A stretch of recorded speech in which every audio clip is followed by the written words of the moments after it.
Bueno, pues vamos a hacer un repaso de teoría de conjuntos. En este video vamos a ver notaciones para describir conjuntos y también algunas de las operaciones básicas de conjuntos que también estaremos utilizando en el resto del curso.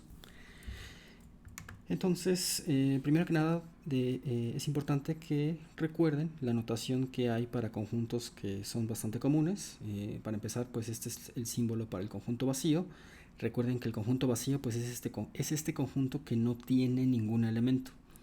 También tenemos a los números naturales. Los números naturales pues son los que conocen desde la primaria, son los que usamos para contar. Los números naturales tienen este símbolo. Algunos autores incluyen el 0, otros autores no, pero básicamente son estos números que conocemos desde la primaria, los que nos permiten contar. Luego tenemos a los números enteros, este es también su respectivo símbolo. Recuerden que estos básicamente son los enteros son los naturales y naturales con negativos. Luego tenemos a los números racionales, este también es su respectivo símbolo. Recuerden que los racionales básicamente son todos los números que se pueden describir como el cociente de dos números enteros. Entonces siempre son de la forma a sobre b, y a y b siempre son números que están en los enteros, ¿no? Entonces este está en los enteros y este también está en los enteros. Y bueno, los racionales contienen a los enteros y los enteros a su vez contienen a los naturales. Y bueno, finalmente tenemos a los números reales, que estos ya los habrán usado en más de una ocasión en su curso de cálculo. Estos números reales pues también incluyen a los números irracionales, como son pi o el número e. Y pues finalmente tenemos a los números complejos, que contienen a todos los demás. Y bueno, también me imagino que ya habrán visto un poco de números complejos en sus cursos de cálculo. Y quizás si habrán llevado algún curso básico de variable compleja, seguramente habrán visto un poco de esto. Bueno, entonces vamos ahora a continuar con lo que tiene que ver. Bueno, déjenme antes, voy a quitar esta pluma y vamos a borrar esto, si no se va a confundir esto. Ok, ahí está.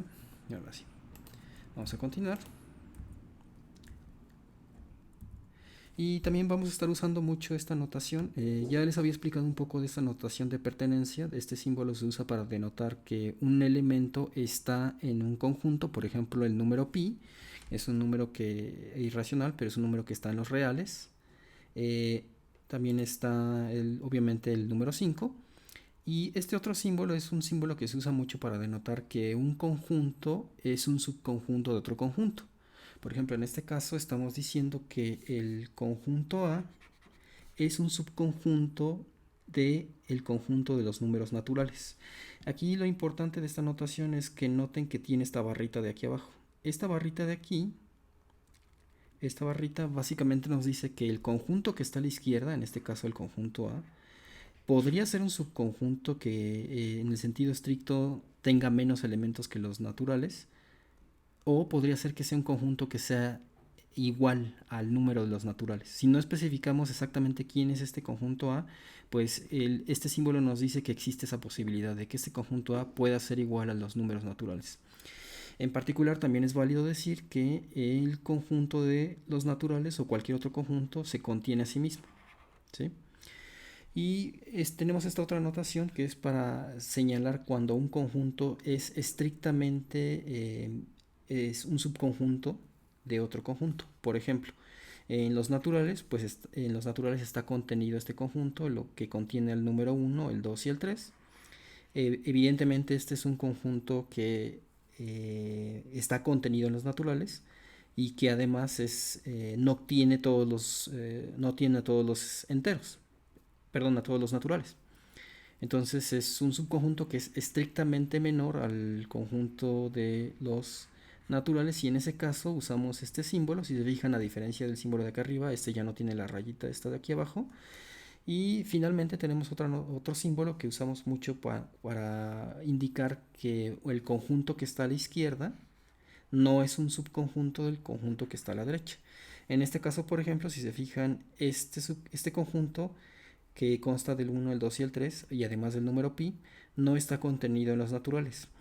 Estos números, el 1, 2 y 3, si nada más nos fijáramos en estos tres como conjunto, como subconjunto de los naturales, pues sí es evidentemente sí es un subconjunto, pero el hecho de que estemos incluyendo también este número pi, y el número pi pues es un irracional y no está en los naturales, por ello es que todo este conjunto no puede ser o no es un subconjunto de los naturales, y en ese caso usamos este símbolo que, si se fijan, tiene esta diagonal. Ok, entonces ahora vamos a pasar al siguiente tema. Déjenme borro esto. Ok. Y bueno, vamos ahora a ver lo que es descripción de conjuntos. Para describir un conjunto podemos hacerlo usando incluso el lenguaje coloquial, pero también se acostumbra que en un contexto un tanto más formal usemos alguna de las siguientes notaciones. La notación más simple es básicamente usar lo que se conoce como notación por extensión para describir un conjunto. En la notación por extensión, esta de aquí, pues básicamente para describir un conjunto, por ejemplo este conjunto A, lo que hacemos es que indicamos todos los elementos que contiene ese conjunto. O sea, básicamente los enumeramos todos de manera explícita. Esta es la notación por extensión. Y otra alternativa a la notación por extensión, y es la que usualmente se prefiere, es la notación por comprensión. En la notación por comprensión básicamente tiene la siguiente forma. En la notación por comprensión siempre vamos a empezar con estas llaves, luego vamos a poner aquí un símbolo que denota uno de los elementos del conjunto, mejor dicho, un elemento arbitrario del conjunto, digamos X. Luego tenemos estos dos puntos, luego tenemos esto que se le conoce como el predicado. Esto se le conoce como predicado sobre X.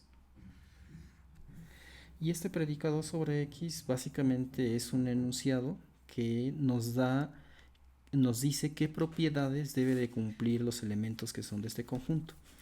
Por ejemplo, en el caso de este conjunto de aquí arriba, si se fijan, el predicado sobre X es todo esto de aquí. Y lo que estamos diciendo es que los elementos de este conjunto A pues son elementos de los naturales, pero que además cumplen la propiedad de que estén en este rango de valores. ¿Ok? Entonces, esta es básicamente la notación por comprensión. Hay otras formas alternativas que les voy a mostrar aquí con la pizarra. Entonces ya vimos que, por ejemplo, podemos denotar el conjunto A poniendo esto de X, dos puntos, y luego el predicado. ¿Ok? En ocasiones este predicado se descompone, bueno, dependiendo del contexto y de qué tan claro esté en el enunciado, pero usualmente se descompone en dos partes. Primero se empieza con algo que le llaman el dominio, entonces decimos X está en E, y luego aquí pues viene otra parte, una segunda parte de la afirmación. Por ejemplo, en el ejemplo que ahorita vimos, si se fijan, expresamos que el dominio, déjenme pongo esto con un color. Esperen, esto, vamos a movernos para acá. Uy, esto poco, ahí está. Entonces expresamos esta parte. Esto de aquí es lo que estaríamos denominando como el dominio. Estamos indicando básicamente con el dominio a qué posible conjunto pertenecen los elementos del conjunto, y después damos una restricción para refinar más en dónde están estos elementos. Entonces, regresando aquí al dibujito, pues el dominio a veces se especifica del lado derecho de donde están los dos puntos. Hay algunos autores que en lugar de ponerlo del lado derecho ponen el dominio al principio, entonces pondrían A va a ser igual a X, X está N, dos puntos, y luego aquí vendría el resto de las afirmaciones sobre X. Entonces, cualquiera de las dos formas se usa mucho, entonces ya sea que la especificación del dominio esté a la derecha de los dos puntos o a la izquierda. En ocasiones también, en lugar de usar estos dos puntos, se usa un símbolo de barrita, entonces podrían poner X, dos puntos, phi de X, y esto también es muy habitual en notación de conjuntos, usar en lugar de los dos puntos esta barrita. Pero en cualquiera de estos casos estamos usando la notación por comprensión. Entonces déjame borrar esto y vamos a regresar al escritorio. y vamos a borrar también esto. Okay. Y vamos a seguir ahora con lo que se conoce como cardinalidad de conjuntos. En términos intuitivos, la cardinalidad de un conjunto es básicamente el número de elementos que tiene ese conjunto, ¿sí? Y esto ya se los había comentado en el video anterior, pero básicamente el símbolo que usamos para denotar la cardinalidad de un conjunto es este de aquí. Ponen el conjunto entre barritas y esto es lo que se denota como la cardinalidad del conjunto. Entonces, por ejemplo, si su conjunto fueran estos tres numeritos, 6, 7, 10, pues evidentemente su cardinalidad es 3. Decimos que un conjunto es finito si la cardinalidad de ese conjunto es un número natural. ¿Ok? Aquí ahorita no voy a entrar en detalles porque es un tema muy extenso y no es difícil, pero es un tema un poquito extenso y nos desviaríamos de los objetivos del curso. Quizás más adelante, cuando ya veamos espacios de probabilidad continuos, entre más a detalle a qué significa que la cardinalidad de los naturales o qué significa la cardinalidad de los reales. En estos casos, pues se le puede dar un sentido a qué significan estas cardinalidades. Intuitivamente, pues sabemos que estos conjuntos tienen un número infinito de elementos, pero justamente uno de los descubrimientos muy interesantes que hizo Cantor, George Cantor, el personaje que hablábamos en el video anterior, pues uno de los personajes uno de los descubrimientos que hizo fue que existen, por así decirlo, varios tipos de infinitos.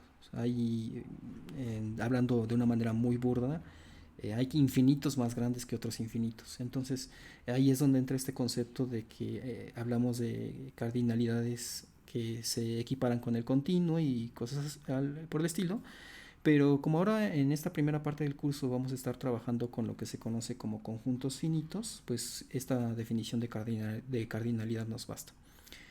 Muy bien, entonces vamos a pasar ahora a ver operaciones básicas de conjuntos. Vamos a pasar al siguiente video. Entonces, hay varias operaciones básicas de conjuntos. Seguramente ustedes ya las habrán visto en sus cursos. Aquí no está de más nada más recordar esto de que a veces resulta útil cuando ustedes quieren representar intuitivamente una operación con conjuntos, pues usar esto que se conoce como diagramas de Venn, ¿sí? Diagrama de Venn. Y pues por ejemplo, si queremos escribir operaciones entre dos conjuntos, entre un conjunto A, ok, y vamos a poner este en otro color, y entre un conjunto B, pues dibujamos estos dos círculos que se traslapan y esto nos permite tener una mejor intuición de estas operaciones de conjuntos. Por ejemplo, si hablamos de la unión de conjuntos, la unión de conjuntos es básicamente, o si usamos notación por comprensión, son todos los x tales que x está en A, ¿ok? O x está en B, ¿ok? Entonces esto en notación de comprensión, la unión se usaría esta notación por comprensión, pero en el diagrama de Venn pues básicamente estaríamos diciendo, pues son todos los elementos que están en A. Entonces pues son todos estos de aquí, ¿ok? Y luego decimos o todos los elementos que están en B. Entonces son también estos elementos de aquí. Entonces pues al final la unión A y de los conjuntos A y B pues es básicamente todo este dibujo. Fíjense que aquí también en esta palabra, en esta letra O, estoy usando el O pero en el sentido de disyunción lógica, ¿ok? Usualmente nosotros en el lenguaje cotidiano usamos más bien algo que se conoce como OR exclusivo. Cuando nosotros usualmente usamos la palabra, este conector O, en nuestras expresiones cotidianas decimos, por ejemplo, uso gorra o uso sombrero. Estamos diciendo que o nada más voy a usar una gorra o nada más voy a usar sombrero, pero no puede ser que esté usando los dos al mismo tiempo. Que ocurran ambos al mismo tiempo, por así decirlo. En este caso, en esta definición de conjunto, de unión de conjunto, estamos usando la disyunción lógica, en la cual es diferente. En la disyunción lógica, pues se puede ocurrir este caso, o sea, se puede ser verdadera esta afirmación, O puede ser verdadera esta afirmación o pueden ser verdaderas ambas afirmaciones. En ese sentido estamos usando aquí el conector O. Ok, y bueno, luego también tenemos pues lo que es A intersección B. Y aquí A intersección B se define de una manera muy similar. Otra vez son todos los X que están en A. Aquí en lugar de usar O usamos el conector I. Y entonces son todos los elementos que están en A y elementos que están en B. Entonces, haciendo un dibujito, pues otra vez tendríamos A, luego tendríamos aquí B. Y entonces aquí nos está diciendo que son todos los elementos que están tanto en A como en B. ¿Ok? Entonces ya realmente estamos hablando de esta sección de aquí. Lo que se traslapan ambos. Son elementos que están en A y que están en B. Y finalmente tenemos algo que se conoce como la diferencia de conjuntos, A menos B. Y este A menos B también son todos los X tales que son los elementos que están en A, ajá, y que no están en B. ¿Ok? Entonces, haciendo otra vez nuestro dibujito, pues sería, tenemos A, tenemos B, y pues estamos diciendo son todos los elementos que están en A, o sea, todo esto azul, pero le quitamos aquellos que estén en B, o sea, los que no estén en B. O sea, queremos más bien todos los elementos que están en A y que no están en B. O sea, básicamente este pedacito de aquí. ¿Sí? Lo voy a iluminar, creo que eso es mejor. Este Pac-Man que está aquí. Sí, saben a lo que me refiero. Ahí está ya. Esto sería la diferencia de estos dos conjuntos. Y bueno, también tenemos otra operación muy común que se conoce como el complemento. Esto del complemento es un poco sutil porque cuando hablamos del complemento de un conjunto, ajá, tenemos que usar como referencia un conjunto, algo que le llamamos universal. Entonces necesitamos, antes de hablar del complemento de un conjunto, necesitamos definir un conjunto universal. Universal, ¿ok? Ahora, aquí es a veces lo denotan con U, pero cuando hablamos de conjunto universal básicamente nos estamos refiriendo a otro conjunto que nos va a servir de referencia y que contiene al conjunto A. Es decir, eso es algo importante. U tiene a A, ¿sí? Esto es una cuestión importante porque a veces se dice de manera errónea que este conjunto universal es, pues son todos los conjuntos posibles. Vimos en el video pasado que eso, que existe un conjunto que tiene todos los conjuntos posibles, pues da origen a esta paradoja, a la paradoja de Russell. Entonces no podemos realmente hablar de eso, más bien cuando hablamos de conjunto universal nos referimos a un conjunto que nos sirve de referencia, que es un conjunto que va a contener este conjunto A. Entonces, haciendo un dibujito, pues podríamos pensar que podemos pensar que este es nuestro conjunto universal, esto en amarillo, todo esto es U, y dentro de este conjunto U está nuestro conjunto A, vamos a ponerlo igual con azul, ¿sí? Este es nuestro conjunto A. Vamos a ponerle aquí todo en color azul para que se entienda mejor. Entonces todo lo que está en azul es el conjunto A y el conjunto de referencia, el conjunto U universal, es un conjunto más grande, lo contiene A. Y ya cuando tenemos esto bien definido, entonces ahora sí podemos hablar de lo que se entiende por el complemento de un conjunto. Entonces el complemento de un conjunto básicamente son todos los X tales que X está en A, perdón, X no está en A y X está en U. ¿Okay? Entonces son todos los X que no están en A y que están en U. ¿Okay? Entonces si lo viéramos en este dibujo, pues básicamente es... Uy, déjeme regresar esto. Pues básicamente eso sería esta parte de aquí. Vamos a mover esto que ya se... Esta pantallita la voy a recorrer porque ya se movió tantito. Estamos aquí. Y esto déjenme lo vuelvo a pintar de color azul, nada más. Entonces aquí tenemos el conjunto A, ¿sí? Y entonces Pues el complemento de A sería básicamente, esto lo voy a poner en color rojo, todo lo que está fuera del conjunto A y que está contenido en O. Entonces todo esto que está en rojo sería el complemento. Pero es muy importante aquí que se den cuenta que para que tenga sentido hablar del complemento de un conjunto, tenemos que tener como referencia a otro conjunto, el conjunto que en este caso estamos denominando universal. En nuestro contexto, en lo que hagamos de probabilidad, pues básicamente cuando hablemos de este conjunto o del complemento de un conjunto, la referencia que vamos a estar utilizando en probabilidad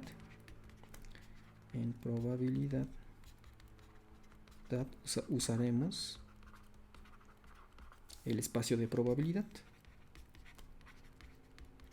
O sea, dependiendo del problema que estemos usando, probabilidad, dependiendo del problema que estemos, de que estemos investigando, pues ese problema ya vimos en los videos anteriores que tiene un conjunto de posibles resultados, ese experimento. Ese conjunto de resultados, recordemos que le llamamos, en el contexto de probabilidad, le llamamos espacio de probabilidad, ¿sí?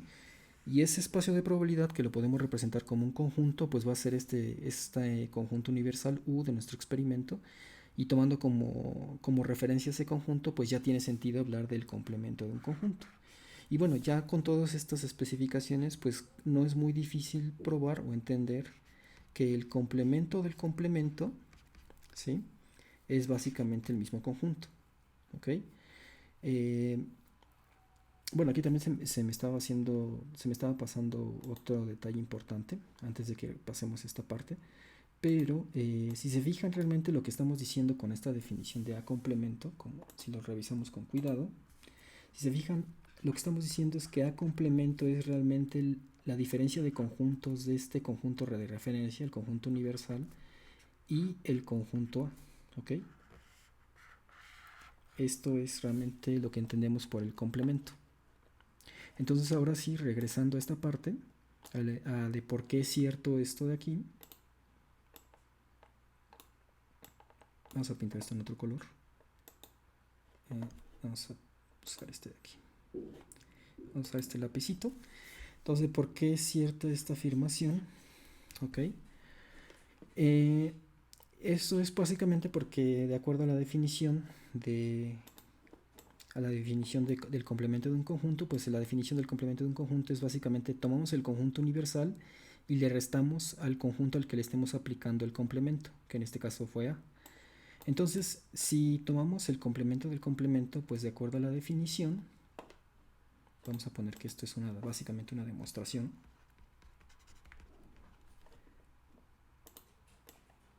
Estaríamos diciendo que, pues de acuerdo a la definición, A complemento del complemento es el conjunto universal menos A complemento. ¿Ok? Entonces, si se fijan, esto básicamente nuestro diagrama de Venn,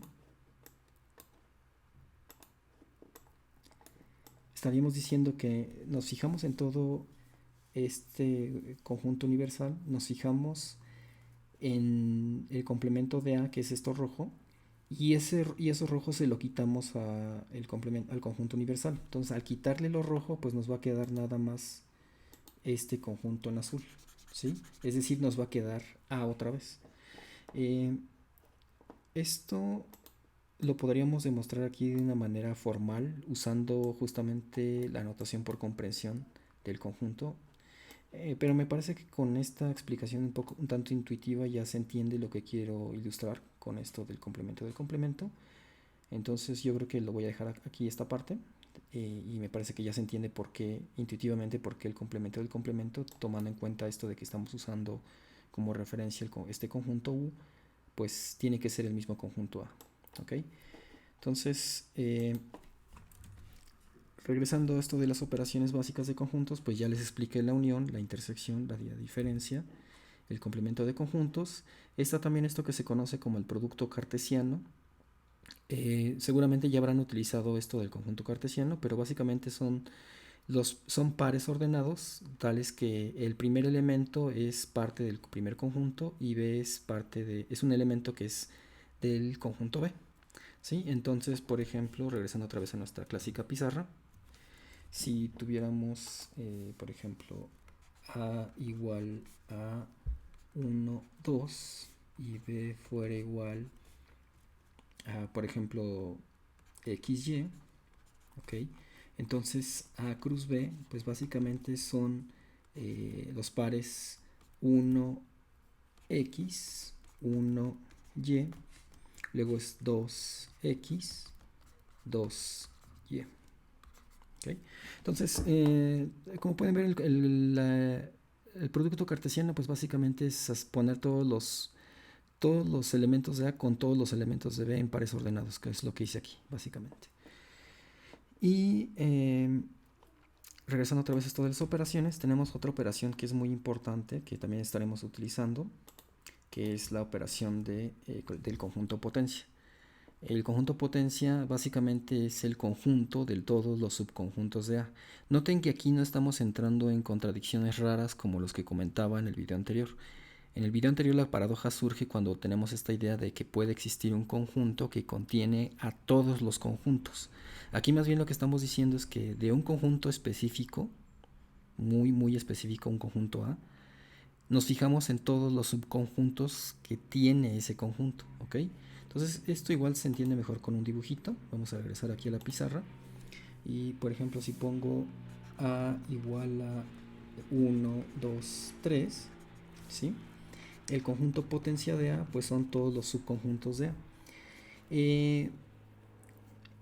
Esto es algo importante, pero un subconjunto de A también es el vacío, ¿ok? Entonces este sería el primer elemento de este conjunto potencia.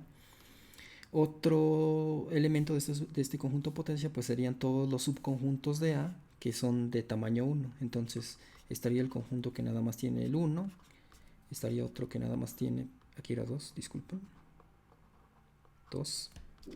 Luego estaría el que tiene el 3, luego estarían todos los subconjuntos de A que son de tamaño 2, cuya cardinalidad es 2, entonces estaría 1,2, luego 2,3 y luego 1,3 y finalmente, bueno, ya no cabe aquí, lo voy a poner aquí abajo, estaría el conjunto A que sería 1, 2, 3. Entonces todo esto es el conjunto potencia de A, son todos los subconjuntos del conjunto A. A veces se usa también la notación, para el conjunto potencia se usa la notación 2A, ¿ok? Entonces 2A también se usa como notación del conjunto potencia. Bueno, y aquí también estoy diciendo un poco, no estoy siendo muy preciso porque este no es una P, no es una P normal, es más bien es una P que tiene como una curvita aquí, ¿sí? Entonces esto es realmente lo que usan para el símbolo de conjunto potencia, pero de cualquier manera pueden ver el símbolo más claramente aquí en las diapositivas, es este de aquí. Yo prefiero usar más este porque la verdad para mi caligrafía es más fácil hacer el 2 a la A. Y el que usemos esta notación también no es casualidad. El hecho de que usemos esta notación proviene de que se puede demostrar que la cardinalidad del conjunto potencia de A es 2 a la cardinalidad de A. Entonces, por ejemplo, en este ejemplo, si se fijan, la cardinalidad de A en este ejemplo era 3. ¿Sí? Tiene 3 elementos. Entonces, el número de elementos que esperamos que tenga el conjunto potencia de A va a ser 2 a la 3, que es básicamente 8. Que si fijan, son el número de elementos que tengo aquí. 3, 6, 7, 8. 8 elementos son los que tiene el conjunto potencia. Después cuando veamos ahora sí principios fundamentales de conteo y algunas cuestiones interesantes ahí, pues vamos a ver de dónde surge esta fórmula, de por qué es cierto esta afirmación que estoy haciendo aquí. Muy bien, entonces vamos a regresar aquí a nuestras diapositivas. Y finalmente pues tenemos lo que se conoce como leyes distributivas. Déjenme aquí también voy a pintar algunas cosas. Las leyes distributivas básicamente nos relacionan a la operación de unión de conjuntos con la intersección. Y básicamente nos dicen que si tenemos un conjunto que estamos uniendo con la intersección de otros dos conjuntos, B y C, podemos, por así decirlo, hacer que este operador brinque dentro de estos paréntesis, ¿sí? Podemos distribuirlo, por eso el nombre, distribuirlo, de tal manera que nos va a quedar esta igualdad. Entonces, cuando tenemos la unión con la intersección, nos podemos distribuir con una unión, intersección, unión. Y algo similar pasa con el caso de que en lugar de tener una unión tenemos una intersección y luego una unión. También podemos distribuir esta operación en los paréntesis y nos va a quedar A intersección B, A intersección C, este de acá. Esto también se puede probar formalmente, incluso podríamos hacer un diagrama de Venn para tener una idea intuitiva de por qué es cierto, pero en este caso pues me parece que para nuestros fines es suficiente con que ustedes recuerden estas leyes de memoria y las puedan aplicar ya mecánicamente para los problemas que veremos más adelante. Entonces vamos a borrar esto y ahora vamos a ver, ya con esto concluimos este video, las leyes de Morgan. Igual las leyes de Morgan probablemente ya las habrán visto en otros cursos, pero básicamente son leyes que me permiten relacionar el complemento de un conjunto. Aquí se me pasó mencionarlo cuando cuando les comenté lo de la operación del complemento de conjuntos. Pero el complemento de conjuntos que vimos que se denota con este A y luego este superíndice C, también se puede denotar poniendo una barrita arriba, ¿ok? Esta barrita de arriba en teoría de conjuntos significa también complemento de un conjunto, y pues también estamos tomando en cuenta esto del conjunto de referencia. Entonces, pues las leyes de Morgan básicamente son leyes que me dicen intuitivamente cómo puedo cambiar esos complementos, ¿sí? Cómo puedo básicamente, por así decirlo, intuitivamente cómo puedo agarrar estas barritas y partirlas de tal manera que tenga estos conjuntos de aquí. Entonces, las leyes de Morgan básicamente me dicen que si tengo un conjunto que es la unión, que es el resultado de ser una unión de dos conjuntos A y B, y me fijo en el complemento de eso es lo mismo que si yo más bien agarro el complemento de cada uno de ellos y los intersecto. Y algo similar pasa con la intersección. En la intersección, pues si yo me fijo en la intersección y aplico el complemento a ese conjunto, eso es lo mismo que si yo me fijo en cada uno de sus complementos y los uno. Entonces, igual esto se puede demostrar formalmente, y también incluso podríamos hacer un dibujito con un diagrama de Venn, pero en esta parte también lo vamos a estar utilizando más que nada mecánicamente para resolver problemas. Entonces, esta parte pues también creo que basta con que nada más ustedes recuerden y memoricen estas leyes. Son muy útiles y muy importantes para trabajar con cualquier cosa que esté relacionada con teoría de conjuntos, que pues realmente son prácticamente todas las matemáticas. Y bueno, con esto concluye este video, y en el siguiente video estaremos viendo principios fundamentales de conteo.